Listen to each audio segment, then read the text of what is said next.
In 1990, an island emerged about 2,000 kilometers southeast of the country of Samoa. It was named New Austro Island because of its close proximity to Austro Island. However, due to a secret concerning the new landmass, an organization called Guile covered up its existence. As part of the cover-up, Dr. Tagami, a university professor that was obsessed with the island, was killed. In his will, he instructed his son, Yu Tagami, to visit a former student of his named Dr. Wave in New York. The year at this point is now 1998. Yu travels to New York and meets up with Dr. Wave, his sister Doris, and her dog Argos in an old apartment. Like Yu's father, Dr. Wave also shares a huge obsession with New Austro Island and plans on uncovering its secrets. Their meeting was short-lived when members of Guile suddenly attacked them and chased them through the city. Their assassination attempt was halted when a mysterious man simply known as the Skipper saves the group and agrees to help them get to the island. After some mishaps involving Guile and a different faction known as the Cougar Connection, they managed to reach Austro Island. Unfortunately, before they could reach the shore, they were separated by a giant creature. Yu and Argos found themselves alone on shore, while the others were captured by islanders. During that time, Yu was once again attacked by the creature from before, but was suddenly saved by a giant blue sentient being that the islanders call Gorg. When the group reunites, they begin to believe that Gorg holds the key to uncovering the island's secrets, and so they decide to follow him in hopes of finding the hidden secret while they fight off against the forces of Guile. The story of Giant Gorg really stands out to me when compared to a lot of the other mecha anime at the time. It's not set in outer space, it doesn't have a massive all-out war between factions, and it has no monster of the week formula. The story is more of an island adventure that reminds me a lot of adventure stories of old, like The Lost World or King Kong. It's honestly a breath of fresh air when compared to something like Go Lion or Gundam.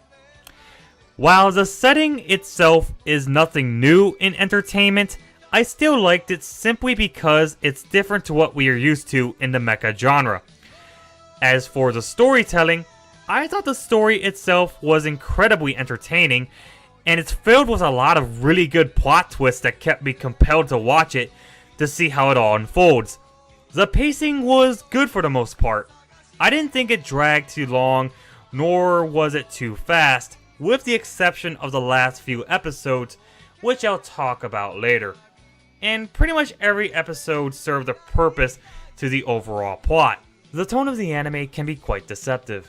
Despite the fact that we have a lighthearted opening theme and a bunch of young characters and a dog as part of the main cast, this show is not afraid to shock you, as it can get downright violent and frightening at times, which I personally like since it creates a lot of tension in the show.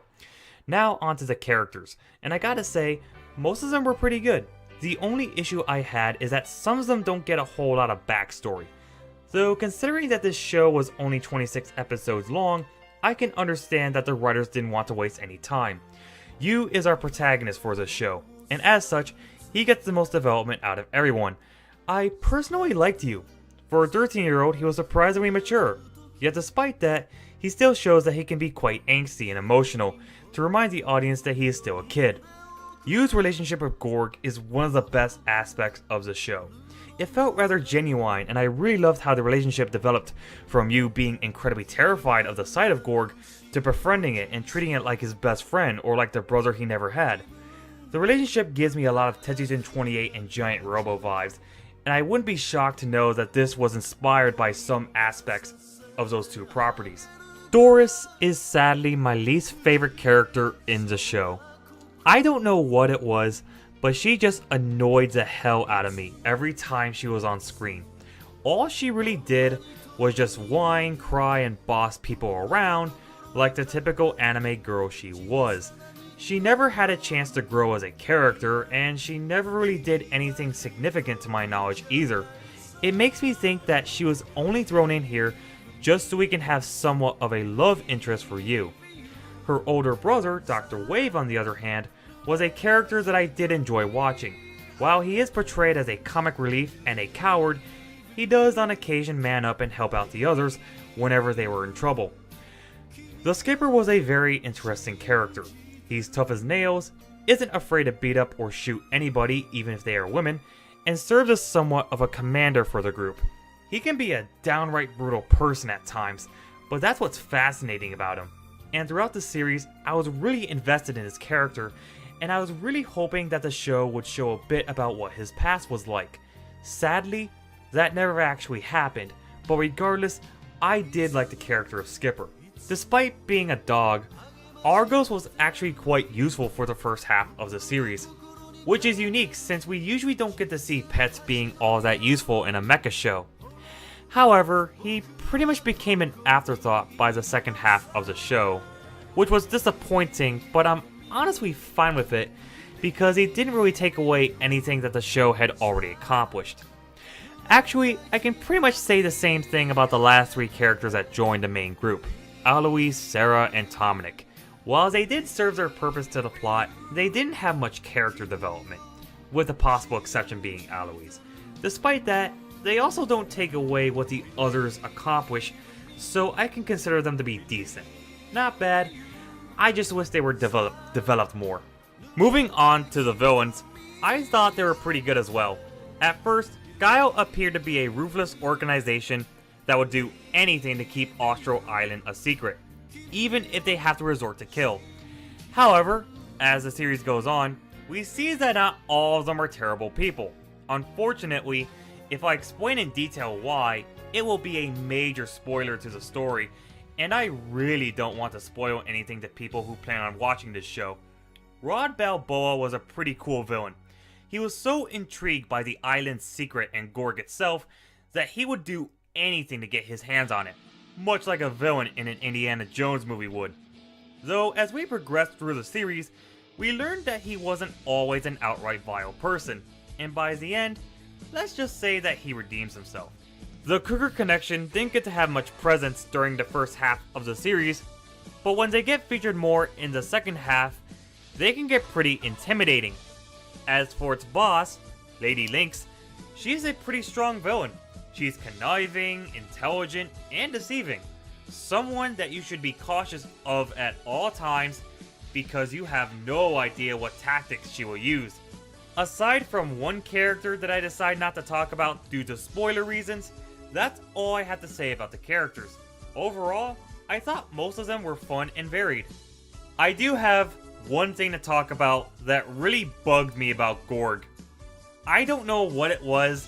Maybe I'm wrong with this way of thinking, or maybe I am right, but I personally felt that the last few episodes of the series kind of felt rushed.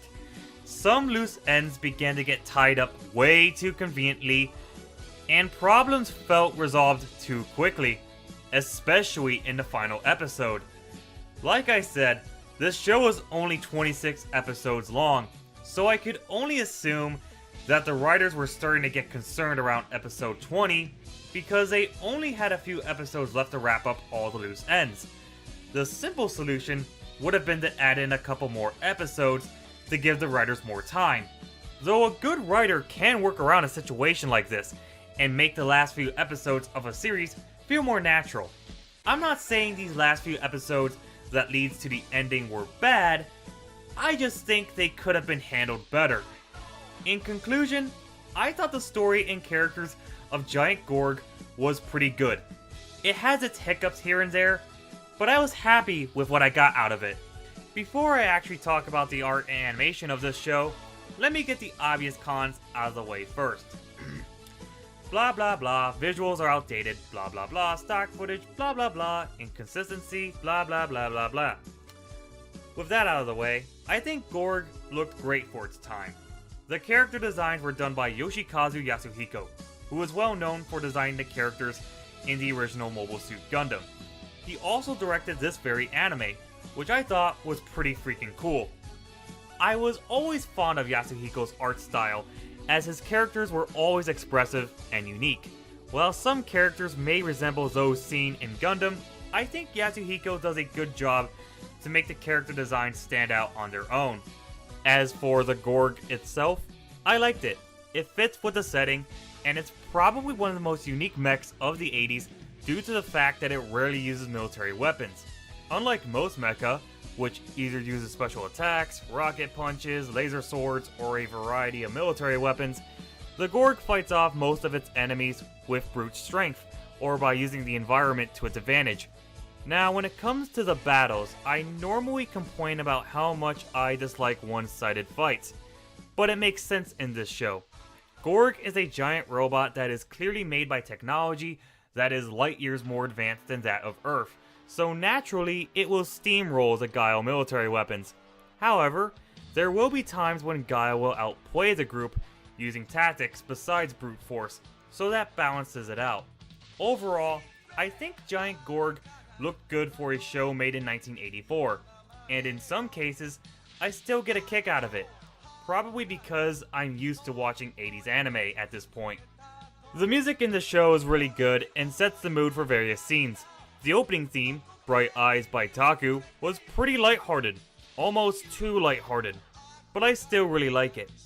The ending theme, Believe in Me, Believe in You, has a much sadder tone that fits the darker aspects of the series. I think the music was pretty good overall, and it makes me want to own the soundtrack. If there ever was a soundtrack, of course. The voice acting was also pretty good for the most part. If you're a hardcore anime fan, you may recognize some of the seiyus in this show. Yu is voiced by Mayumi Tanaka, who has had numerous roles in anime. She voiced Krillin in Dragon Ball, Koenma from Yu Yu Hakusho, and of course, Luffy from One Piece. If I had one complaint with her as Yu, it's that she kinda got on my nerves whenever she screamed. Shuichi Ikeda, who is known for voicing Char Aznavour from the Gundam franchise, voices Rod Balboa, and his performance was spot on. Dr. Wave is voiced by Kieten Yamada, who previously voiced Hayato Jin from Getter-Robo. It's kinda weird considering that Hayato was an antisocial type of character, yet Dr. Wave was a total goofball. The rest of the cast did their job well, and their performances matches their characters perfectly. So yeah, I think the voice acting was great in this show.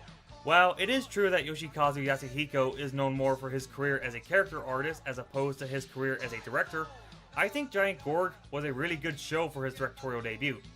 While I did have issues with the way the last batch of episodes were handled, I thought the journey as a whole was well worth my time. It was an interesting take on how to do a mecha anime, and I commend Yasuhiko and his staff for giving us something different in a sea of super robot and real robot anime that were happening during that time. The story was interesting, most of the characters were intriguing, the visuals are still charming to look at, and the music and voice acting was top notch. In the end, would I recommend this show? Absolutely. For a show that's over 30 years old, I think it holds up well, and I think it ranks up there with some of the sci-fi classics. The show was made available recently through Crunchyroll's streaming service, but it's also available on DVD thanks to Discotech Media. Either way, you should definitely give it a watch. It's a hidden gem of a mecha anime. Final score, 8 out of 10.